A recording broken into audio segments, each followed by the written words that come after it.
Hello class 10 students, welcome back to my channel Learn with Ease. Let's watch the video How to Tell Wild Animals. The poem How to Tell Wild Animals is a humorous and imaginative guide to recognizing wild animals. It uses a mix of playful descriptions and rhyming verses to introduce different animals based on their behavior, appearance and characteristics. First is the lion.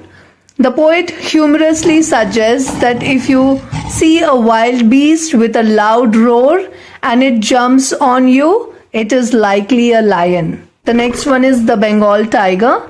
Described as a noble and majestic animal, you can identify a tiger by its black stripes on an orange coat.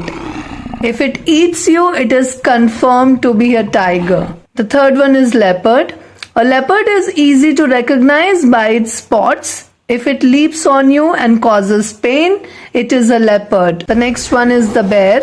Bears are identified by their embrace, often described as a hug. However, this hug could be dangerous. The next one are crocodile and hyena. The poet differentiates these two by their peculiar traits. A hyena is known for his laughter, like cry, while a crocodile sheds tears, famously called crocodile tears. The last one is the chameleon. The tiny chameleon is noted for its ability to blend into its surroundings, making it almost invisible. The poem uses humor and irony to convey these descriptions, making it a light-hearted and enjoyable read while subtly hinting at the dangers of approaching wild animals. Let's look at the mind map of the poem How to Tell Wild Animals. Let's begin with the theme. The themes are ferociousness and uniqueness. The next one is setting. Jungle or forest. The next is message conveyed by the poem. Once we know how to identify wild animals, we will not be seen in close proximity to these animals. The next is the central idea of the poem. The way a few ferocious animals respond on seeing us and how we can prevent our encounter with them after knowing their nature. Next is characters.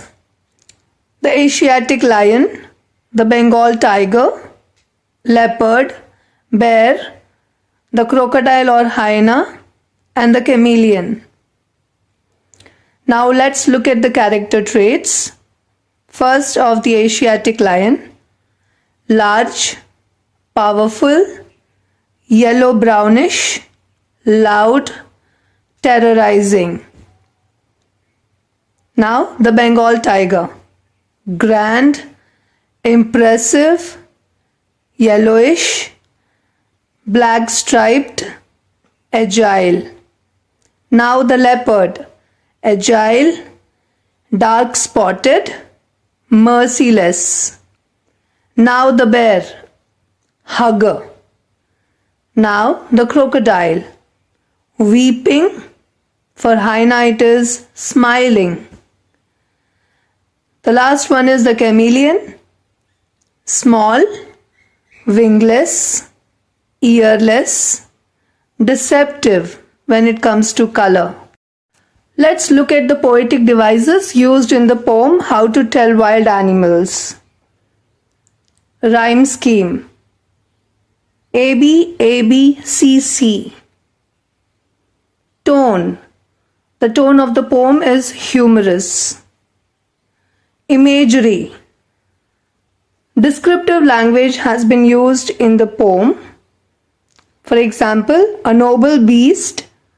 Please check out the words till the word ground. Metaphor. Tiger's paws are compared with velvet. Alliteration. Let's look at the 6 examples. Example 1.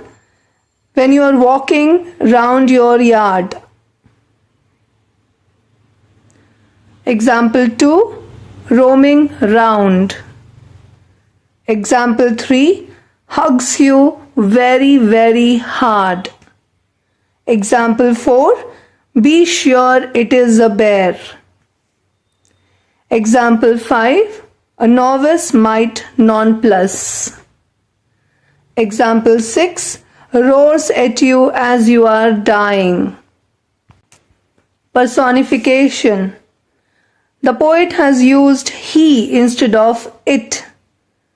For hyena, the poet has mentioned it that he is smiling, crocodile is weeping, and he has also spoken about the bear's hug.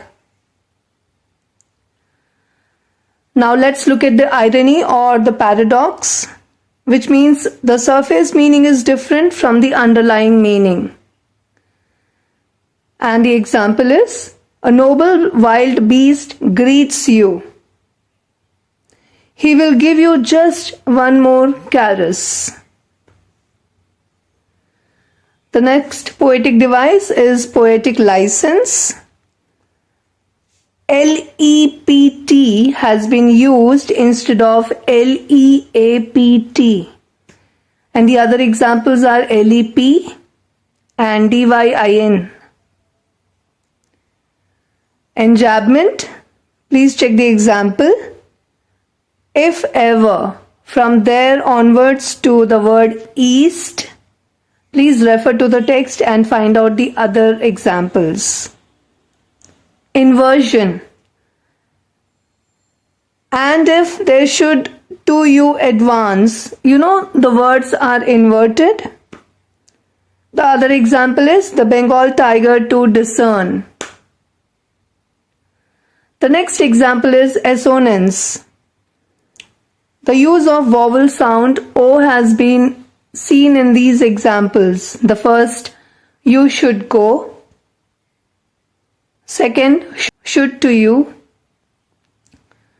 Third, now use of vowel sound E is seen in you meet a creature there. The next poetic device is repetition. The use of the word LEP, lep. And the last poetic device is consonance. Use of L sound in he will only lep and lep again. The second example is use of G sound in and not a single wing. Let's look at the problem. If certain wild beasts are not identified for their traits, we might risk or endanger our lives encountering them. So the solution is having an idea about some dangerous ways to identify wild animals will suffice.